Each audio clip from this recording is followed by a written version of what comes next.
ಈಗ ಒಬ್ಬೊಬ್ಬರಿಗಾಗಿ ಹುಡುಕಾಟ ನೋಡಿದ್ರೆ ಸತ್ಯ ಹುಡುಕುವುದಕ್ಕಾಗಿ ಅವ್ರನ್ನ ಹುಡುಕ್ತಾ ಇದ್ದಾರೆ, ಯಾರು ಅಂತ ಸಿಗುದಿಲ್ಲ.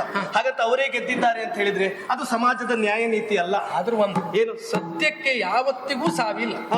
ಇವತ್ತಲ್ಲ ನಾಳೆ ಸತ್ಯ ಸಿಕ್ಕೇ ಸಿಗ್ತದೆ. ಸತ್ಯಕ್ಕೆ ಜಯವಿದೆ. ಆದ್ರೆ ನನಗೆ ಬೇಸರ ಆಗೋದು ಮತ್ತೇನಲ್ಲ, ಏನು ಬಂದು ದೂರಿಕೊಂಡವರಲ್ಲ ಯಾರು, ಅರಸು ಮಕ್ಕಳು. ಅವರು ತಿಳಿದದ್ದಾದ್ರೂ ಏನು ಏನು ಗಣದೈವನೆಂದು ಮರುಳಾಗಿ ಬರು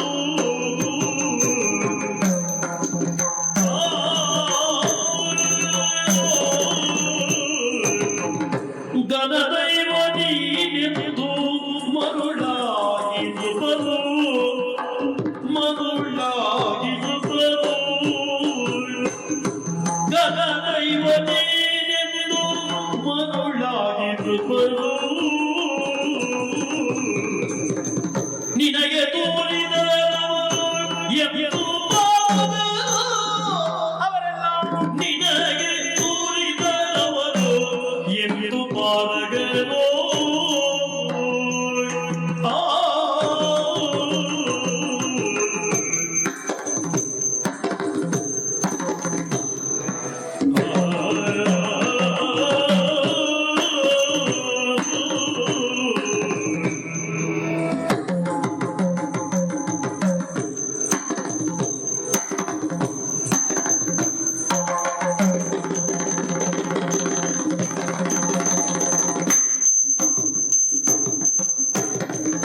ಜನಬರರಿಯರು ನಿನ್ನ ಮಹಿಮೆಗಳ ನಗೆ ಜನಬರರಿಯರು ನಿನ್ನ ಮಹಿಮೆಗಳ ನಗೆ ಮನನವಾಗಿ ಓದೆಂದು ನುಡಿದವಲ್ಲ ಬಗೆ ಮನನವಾಗಿ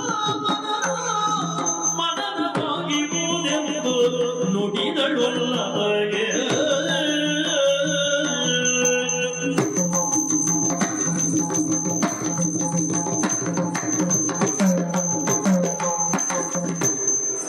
ಜನಬರರಿಯರು ನಿನ್ನ ಮಹಿಮೆಗಳ ನಗೆ ಮನನವಾಗಿ ಓದೆಂದು ನುಡಿದವಲ್ಲ ಬಗೆ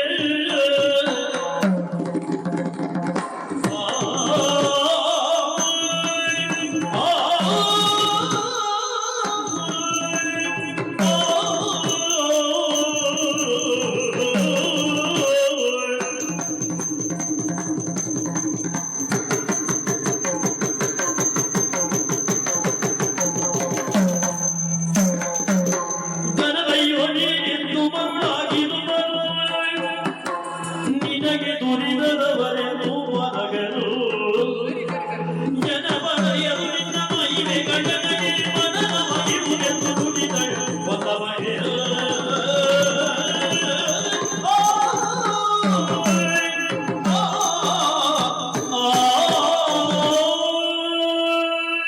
ನಾನಾಗಿ ಹೋಗಿ ಬರ್ಲಿಕ್ಕೆ ಅರಿಲಿಲ್ಲ, ಅವರಾಗೆ ಬಂದು ನನ್ನಲ್ಲಿ ದೂರನ್ನು ಇಟ್ಟುಕೊಂಡದ್ದು. ನೀವೇನು ಆಶ್ವಾಸನೆ ಕೊಟ್ಟಿದ್ದೀರಾ ಅಲ್ವಾ? ಅವರು ನಿಮ್ಮನ್ನು ನಂಬಿದ್ದು ಹೇಗಾಯಿತು? ಹೇಗಾಯ್ತು? ಪ್ರವಾಹದಲ್ಲಿ ಕೊಚ್ಚಿಕೊಂಡು ಹೋಗುವಂತ ವ್ಯಕ್ತಿ ಹುಲ್ಲು ಕಟ್ಟಿಯನ್ನಾದ್ರೂ ಆಶ್ರಯಿಸ್ತಾನಂತೆ. ಯಾಕೆ? ಅದರಿಂದಲಾದ್ರೂ ನಾನು ಬದುಕುತ್ತೇನೆ ಎನ್ನುವ ವಿಶ್ವಾಸ, ಒಂದು ನಂಬಿಕೆ. ಹಾಗಂತ ಹುಲ್ಲು ಕಡ್ಡಿಯಿಂದ ಬದುಕೋದಕ್ಕೆ ಸಾಧ್ಯವಿದೆ? ಕೊಚ್ಚಿಕೊಂಡು ಓದಿದ್ದು ಅವರು ನಿಮ್ಮನ್ನು ನಂಬಿದ್ದ ಹಾಗೆ ಆಯಿತು ಅಂತ ಅಂದ್ರೆ ಮಾಗದ ಅಂತ ಹೇಳಿದ್ರಲ್ಲ, ಮಾಗದ ಬಂದಾಗ ಹೆದರುವುದು ಬಿಡಿ, ಮಾಗದ ಬಂದಾಗ ಓಡುವುದು ಬಿಡಿ, ಮಾಗದನ ಹೆಸರು ಕೇಳಿದ್ರೆ ನಿಮಗಾಗುವುದಿಲ್ಲ. ಹೌದೇನೆ? ಹೌದು. ನೀನ್ ಎಲ್ಲಿ ನೋಡಿದೆ, ಎಲ್ಲಿ ಗ್ರಹಿಸಿದೆ? ಒಂದು ವಿಚಾರ ನೆನಪಿಸ್ತೇನೆ ನಿಮ್ಗೆ. ಸರಿ ಸರಿ ಸರಿ. ಗಂಡನ ಗುಣವನ್ನು ಅವಗುಣವನ್ನು ಹೆಣ್ಣಾದವಳು ಸೆರಗಿನಲ್ಲಿ ಗಂಟಿಕ್ಕಿಕೊಳ್ತಾಳೆ. ಯಾವುದನ್ನು ಇನ್ನೊಬ್ಬರಲ್ಲಿ ಹೇಳುವುದಿಲ್ಲ, ಹೇಳಬಾರ್ದು. ಈಗ ನಿಮ್ಮ ಮುಂಭಾಗದಲ್ಲಿ ಸಂಸಾರದ ಗುಟ್ಟು. ಹಾಗೆ ಇನ್ನೊಬ್ಬರಿಗೆ ರೆಟ್ಟು ಮಾಡಬಾರ್ದು. ಹೌದು. ಈ ಗುಟ್ಟನ್ನು ಈಗ ನೀವು ಕೇಳಿದಕ್ಕಾಗಿ ಮಾತ್ರ ಬಿಚ್ಚಿಡುದು. ಒಂದು ಸೆರಗು ಬಿಡಿಸಿದೆ, ಪೂರ್ಣ ಬಿಡಿಸುದು ಬೇಡ, ಸಾಕು. ಗುಟ್ಟು ಹೊರ ಬರ್ತದೆ ಅಂತ. ಬರ್ಲಿ ಬರ್ಲಿ. 3 ದಿನದ ಹಿಂದೆ ನಮ್ಮನೆಗೆ ಬಂದದ್ದು ನೆನಪಿದೆಯಲ್ಲ ನಿಮಗೆ?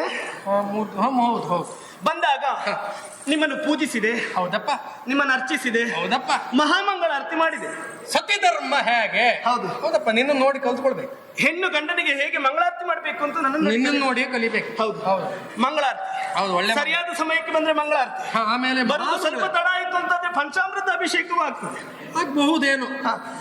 ಬಂದ್ರ ಬಂದೆ, ನಿಮ್ಮನ್ನು ಉಪಚರಿಸಿದ್ದ. ಸರಿ. ನೇರವಾಗಿ ನಾನು ಅಂತಃಪುರಕ್ಕೆ ನಿಮ್ಮನ್ನು ಕರ್ಕೊಂಡು ಹೋದದ್ದು ನೆನಪೋಯ್ತಾ? ಸ್ವಾರಸ್ಯ ಉಂಟು, ಮತ್ತೊಂದು ಸರಿ ಬಿಡಿಸು. ಅಂತಃಪುರಕ್ಕೆ ಕರ್ಕೊಂಡು ಹೋದ್ನಾ? ಸರಿ. ನಿಮ್ಮನ್ನು ಉಪಚರಿಸಿ ಪಲ್ಲಂಗದ ಮೇಲೆ ಮಲಗಿಸಿದೆ. ಸತ್ಯಪತಿಗಳ ಜೊತೆಯಾಗಿ ಮಾತನಾಡ್ತಾ ನಿಮಗೆ ನಿದ್ರೆ ಬಂತು. ಸರಿ ಸರಿ ಸರಿ ಸರಿ. ಒಟ್ಟಿನಲ್ಲಿ ನನಗೂ ನಿದ್ರೆ ಬಂತು. ಸರಿ. ಬೆಳಿಗ್ಗೆ 4ರ ಜಾವ. 4ರ ಜಾವ ನೀವು ನಾನು ಒಮ್ಮೆಲೆ ಎದ್ದದ್ದು ಬಿಡುವುದಿಲ್ಲ ಅಂತ ಹೇಳಿದ್ದು. ನಾನು 4ರ ಜಾವ. ಹೌದು, ಬಿಡುವುದಿಲ್ಲ ಅಂತ ಹೇಳಿದ್ದು. ಎದ್ದು ಅಂತ ಹೇಳಿದ್ರೆ ಬಿಡುವುದಿಲ್ಲ ಅಂತ ಹೇಳಿದ್ರಿ. ನನಗೂ ಕುತೂಹಲ ಆಯ್ತು. ನೀವು ಮನೆಗೆ ಬರುವುದೇ ಅಪರೂಪ. ಹೌದಪ್ಪ. ರಾತ್ರಿ ಹೊತ್ತು ಬೇರೆ ಬಿಡುವುದಿಲ್ಲ ಅಂತ ಹೇಳ್ತಾರೆ. ಹೌದು. ಏನು ನನ್ನನ್ನೇ ಕರೀತಾ ಇದ್ದಾರೆ ಅಂತ ನಾನು ಹತ್ರ ಬಂದೆ. ಬಿಡುವುದಿಲ್ಲ ಅಂತ ಹತ್ರ ಬಂದೆ. ಅಲ್ಲಿಗೆ ಮಾಗದ ಅಂತ ಹೇಳಿ ನೀವು ಒಬ್ಬೆ ಹಾಕಿದ್ದು. ಅಯ್ಯೋ ದೇವ್ರೆ, ಆ ಮಾಗದ ಅಂತ ಹೇಳುವಾಗ ನಿಮ್ಮ ಮುಖ ನೋಡ್ಬೇಕಿತ್ತು. ಏನಾಗಿತ್ತು? ಮುಖ ಎಲ್ಲ ಬೆವರೊಡ್ದಿತ್ತು.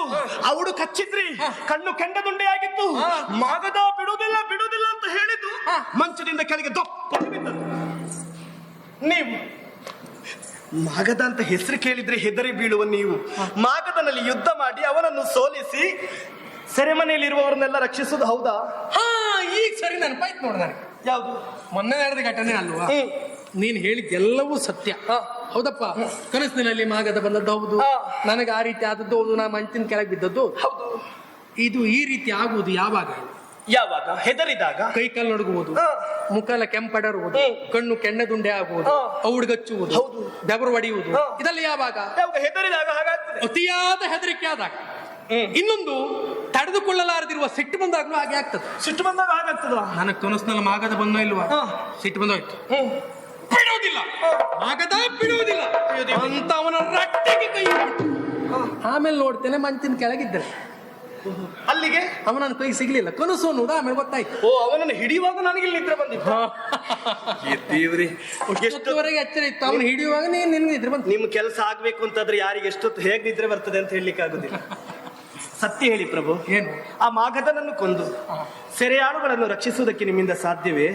ಯಾಕೆ ಆಶ್ವಾಸನೆ ಕೊಟ್ರಿ? ಏನು ವಿನೋದವ?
ಹಾಸ್ಯವ. ಅವರ ಸ್ಥಿತಿ ಏನಾಗ್ತದೆ ಗೊತ್ತಾ? ಏನಾಗ್ತದೆ? ಗೋವಿಂದ ನಿ ಗೋವಿಂದ ಗೋವಿಂದ.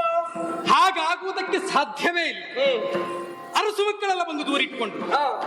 8 ದಿವಸದಲ್ಲಿ ನಿಮ್ಮನ್ನ ಸೆರೆಯಿಂದ ಬಂಧ ಮುಕ್ತನಾಗಿಸ್ತೇನೆ. ಇದು ನನ್ನ ಭರವಸೆ ಮಾತು. ಹೇಗೆ ಹೇಗೆ? ಮಾಗದನನ್ನ ಕೊಂದು ನಿನಗೆ ಅದಕ್ಕಾಗಿ ಅಲ್ವ ನಗಾಡ. ಹೌದು. ಇದು ನನ್ನಿಂದ ಸಾಧ್ಯವಂತ ಪ್ರಶ್ನೆ ಮಾಡ್ತೀನಿ. ಅರಸಿ ಏನು? ನೀನು ನನ್ನ ಅರಸಿ, ಪ್ರಾಣದ ಅರಸಿಯೂ ಹೌದು. ಆದ್ರೆ ನೀನು ಅರಸಿದ್ದು ಸ್ವಲ್ಪ ಕಡಿಮೆ ಆಯ್ತು. ಏನು? ಏನನ್ನ ಅರಸಬೇಕಿತ್ತು? ಅಲ್ಲ, ನಿಮ್ಮನ್ನ ನಂಬಿ ಅವರೆಲ್ಲ ಅರಸುದಾಯ್ತು ಏನು? ಹಾಗಲ್ಲ. ಈ ವಿಚಾರವನ್ನ ಹೇಳುವಲ್ಲಿ ನನ್ನ ಮನಸ್ಥಿತಿಯನ್ನ ಸರಿಯಾಗಿ ನೀನು ಅರಸಿ ಮಾತಾಡ್ಬೇಕಿತ್ತು. ಏನಂತದ್ದು? ಕಾರಣ ಬೇರೆ ಏನೂ ಅಲ್ಲ. ಏನು? 8 ದಿವಸದಲ್ಲಿ ಮಾಗದನನ್ನ ಕೊಲ್ತೇನೆ, ನಾನೇ ಕೊಲ್ತೇನೆ ಅಂತ ಹೇಳಿ ಯಾವ್ದು ಆಶ್ವಾಸನೆ? ಕೆಲಸ ಮಾಡ್ತೇನೆ, ನಾನೇ ಮಾಡ್ತೇನೆ ಅಂತ ಹೇಳಿದ್ದಲ್ಲ. ಇನ್ನು ಅಂದ್ರೆ ಈಗ ಆಶ್ವಾಸನೆ ಒಬ್ಬ ವ್ಯಕ್ತಿ ಕೊಡ್ತಾನೆ ಅಂತಾದ್ರೆ ಅವನೇ ಕೆಲಸ ಮಾಡ್ಬೇಕು ಅಂತ ಉಂಟಾ? ಕೆಲವು ಹೆಚ್ಚಿನದ ಆಶ್ವಾಸನೆ ಹಾಗೆ ಶ್ವಾಸ ಇರುವಲ್ಲಿವರೆಗೆ ನೆರವೇರುವುದಿಲ್ಲ ಅದು. ಹಾಗಲ್ಲ. ಈಗ ಆಶ್ವಾಸನೆ ಕೊಟ್ಟ ವ್ಯಕ್ತಿಯೇ ಕಾರ್ಯಪ್ರವರ್ತನೆ ಆಗ್ಬೇಕು ಅಂತ ಉಂಟಾ? ಮುಂದಾಳತ್ವವನ್ನು ವಹಿಸಿಕೊಂಡು ಕಾರ್ಯ ಹೀಗಾಗಬೇಕು ಅಂತ ಸೂಚನೆಯನ್ನು ಕೊಡಬಹುದು. ಓ, ನಿರ್ದೇಶನದಲ್ಲಿ ಆಶ್ವಾಸನೆ ಅಲ್ವಾ? ಹಾಗೆ. ಹಾಗಿದ್ರೆ ಇದುವರೆಗೆ ನಾನು ಮಾಡಿಸಿಕೊಂಡು ಬಂದಿರುವಂತ ಕಾರ್ಯವೇ ಅಂತದ್ದು. ದುಷ್ಟರನ್ನ ಶಿಕ್ಷಿಸುವಂತ ಕಾರ್ಯ. ಈ ಮಹತ್ತರವಾದಂತಹ ಕಾರ್ಯಭಾರವನ್ನು ನಾನು ಹೊತ್ತಿರುವಂತಹ ಸಂದರ್ಭ. ನಾನೇ ಕಾರ್ಯಪ್ರವರ್ತನ ಆಗ್ತೇನೆ ಅಂತಲ್ಲ, ನನ್ನ ದೆಸೆಯಿಂದಲಾಗಿ ಮತ್ತೊಬ್ಬರು ಕಾರ್ಯಪ್ರವರ್ತನ ಆಗುವ ಹಾಗೆ ಮಾಡ್ತೇನೆ. ಮಾಗದನನ್ನು ಕೊಂದು ನಿಮ್ಮನ್ನು ನಾನು ರಕ್ಷಿಸ್ತೇನೆ ಅಂತ ಆಡಿದ್ರಿ. ಹಾಗಿದ್ರೆ ಮಾಗದನನ್ನು ನಾನೇ ಕೊಲ್ತೇನೆ ಎನ್ನುವುದು ಅರ್ಥ ಅಲ್ಲ. ಕೊಲ್ಲೋದು ಯಾರು? ಮರುತ ಸಂಭವ ಅಂದ್ರೆ ಶತಗಜತ್ರಾಣಿ ಭೀಮನ ಮೂಲಕವಾಗಿ ನಡೆಯುವಂತ ಹೋರಾಟದಲ್ಲಿ ಮಾಗದನನ್ನ ಕೊಲ್ಲಿಸ್ತೇನೆ. ಇದು ಸರಿಯಾದೀತೆ? ತಪ್ಪು ಹೇಗಾದೀತು ಹೇಳು? ಕೈದಿಗಳಿಗೆ ಆಶ್ವಾಸನೆ ಕೊಟ್ಟದ್ದು ನೀವು, ಕೊಲ್ಲಿಸುವುದು ಭೀಮಸೇನನಿಂದ. ನಮ್ಮ ಮನೆಯ ಬಾವಿಯ ಆಳವನ್ನು ನೋಡುವುದಕ್ಕೆ ಪಕ್ಕದ ಮನೆಯವನನ್ನು ತಳ್ಳಿ ಹಾಕಿದಾಗ ಆಗುದಿಲ್ವಾ? ಯಾರು ಹೇಳಿದ್ದೇನೆ?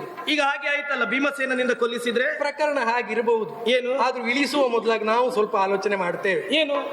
ಬಾವಿಗೆ ಇಳಿಸುವ ಮೊದಲು ಅವರ ಜುಟ್ಟು ನಮ್ಮ ಕೈಲೇ ಗಟ್ಟಿಯಾಗಿರುವುದು.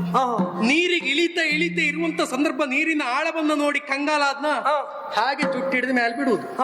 ಇಲ್ಲ, ನೀರಿನ ಆಳ ಎಷ್ಟುಂಟು ಅಂತ ನೋಡ್ತೇನೆ ಅನ್ನುವಂತ ಧೈರ್ಯ ತೋರಿಸಿದ್ನ ನಿಧಾನ ಅಲ್ಲೇ ಜುಟ್ಟು ಬಿಡುವುದು.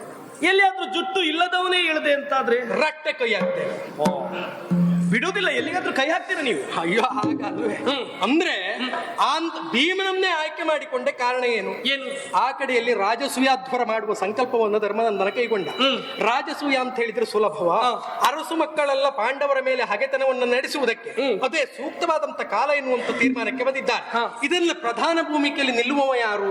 ಇದೇ ಮಾಗದ ಜರಾಸಂಧ. ಕಾರಣ ಪಾಂಡವರ ಮೇಲೆ ಹಗೆತನ ಉಂಟು ಅಂತಲ್ಲ, ಪಾಂಡವರ ಪಕ್ಷವನ್ನ ಅಂತೂ ಕೃಷ್ಣ ಇದ್ದೇನೆ ಎನ್ನುವುದು ಅವನ ಉದ್ದೇಶ. ಹೌದು. ಅದಕ್ಕಾಗಿ ಮಾಗದನನ್ನ ಆ ಭೀಮನಿಂದಲೇ ಯಾಕೆ ಕೊಲ್ಲಿಸುವುದು? ಯಾಕೆ? ಮಾಗದನಿಗೆ ಆಯುಧದಿಂದ ಸಾವಿಲ್ಲ. ಅವ ಒಬ್ಬ ಮಲ್ಲ ಜಟ್ಟಿ. ಅಂತವನಿಗೆ ಪ್ರತಿಸ್ಪರ್ಧಿಯಾಗಿ ಭೀಮನೇ ಎನ್ನುವ ತೀರ್ಮಾನಕ್ಕೆ ಬಂದವನ. ಇವನು ಕೂಡ ಮಲ್ಲಯುದ್ಧ ಪ್ರವೀಣನಲ್ವೇ ಅಲ್ವಾ? ಅವ ಜಗಜ್ಜಟ್ಟಿ, ಆ ಜಗಜ್ಜಟ್ಟಿಗೆ ಇವನೇ ಸರಿಯಾದವ ಎನ್ನುವ ತೀರ್ಮಾನದಿಂದ ಭೀಮನ ಮೂಲಕವಾಗಿ ನಡೆಯುವಂತ ಹೋರಾಟದಲ್ಲಿ ಮಾಗದನನ್ನ ಕೊಂದು 87 ಮಂದಿ ಅರಸು ಮಕ್ಕಳನ್ನ ಸೆರೆಯಿಂದ ಬಿಡಿಸಿ ಪಾಂಡವರು ಮಾಡುವಂತ ಸತ್ಕಾರ್ಯಕ್ಕೆ ಪೂರಕರಾಗಿ ನಿಲ್ಲುವ ಹಾಗೆ ಆ ಕಾರ್ಯವನ್ನು ಸುಸಾಂಗವಾಗಿ ನೆರವೇರಿಸುವುದು ನಾನು ಮುಂದಾಗಿ ನಿಲ್ತೇನೆ. ಆ ಜಗಜ್ಜಟ್ಟಿಯನ್ನು ಈ ಜಗಜ್ಜಟ್ಟಿ ಕುಟ್ಟಿ ಕೊಲ್ಬೇಕು ಅಂತ ಅಷ್ಟು ಮಾಡಿಸುವ ಹೊಣೆಗಾರಿಕೆ ಹೊತ್ತೇ ನಾನು ಬಂದ. ಸತ್ಯವೇ ಇದು? ಅನುಮಾನವೇ ಪ್ರಭು. ಎಲೆ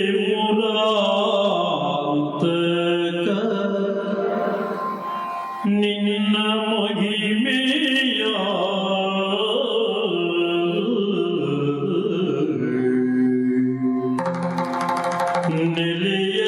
ನೆಲೆಯಬಲ್ಲವ ಯಾರು ಜಗದಲ್ಲಿ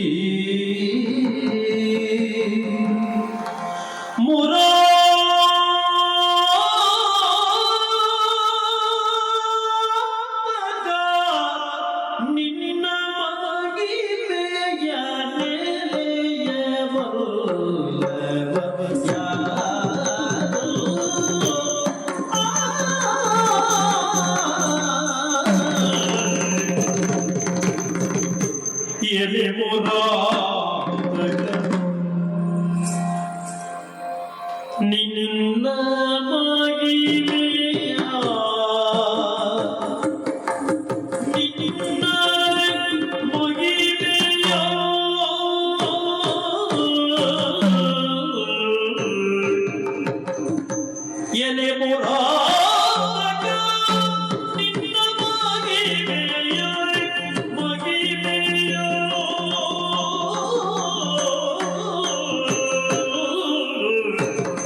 ನಿನ್ನ ಮಹಿಮೆಯ ನೆಲೆಯ ಪಲ್ಲವ ಯಾರು ಜಗದಲ್ಲಿ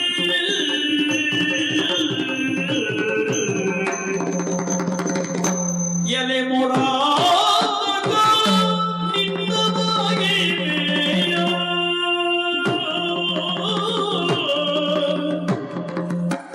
ನಿನ್ನ ಮಹಿಮೆಯ ನೆಲೆಯ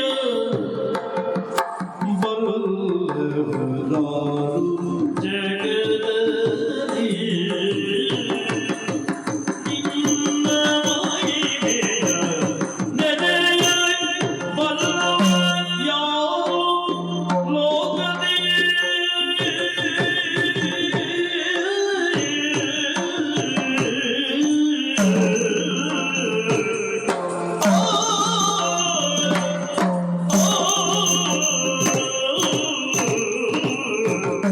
ಜಲಜ ಸಂಭವ ಸುಲಭ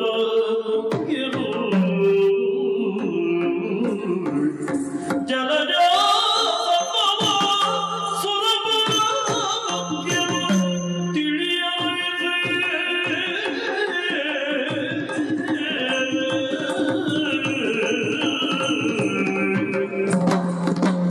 ಎಲೆ ಪುರಾತಕ ನಿನ್ನ ಮಹಿಮೆಯ ನೆಲೆಯ ಬಲ್ಲವರ ಲೋಕದಿ ಜಲಜ ಸಂಭವ ಸುಲಭ ಮುಖ್ಯನು ತಿಳಿಯಲೈತೆ ಜಲಜ ಸಂಭವ ಸುಲಭ ಮುಖ್ಯನು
ಎಲೆ ಪುರಾತಕ ನಿನ್ನ ಮಹಿಮೆಯ ನೆಲೆಯ ಬಲ್ಲವರಾರು ಲೋಕದಿ ನೆಲೆಯ ಬಲ್ಲವರಾರು ಲೋಕದಿ ಜಲಜ ಸಂಭವ ಸುಲಭ ಮುಖ್ಯನು ತಿಳಿಯಲೈಸ ಜಲಜ ಸಂಭವ ಸುಲಭ ಮುಖ್ಯನು ತಿಳಿಯಲೈಸ ಮುರಾತಕ ನಿನ್ನ ಮಹಿಮೆಯ ನೆಲೆಯ ಬಲ್ಲವರ ಯಾರು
ಮಹಿಮೆಯ ಅರಿಯದೆ ಮುರಾ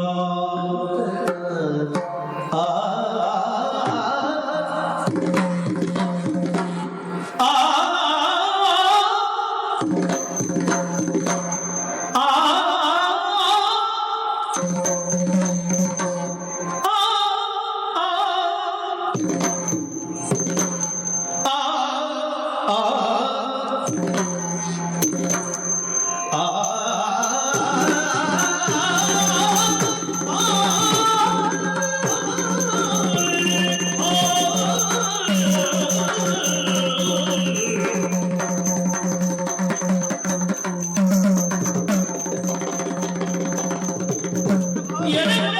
ನಿನ್ನ ಮಹಿಮೆಯ ನೆಲೆಯ ಬಲ್ಲವರಾರು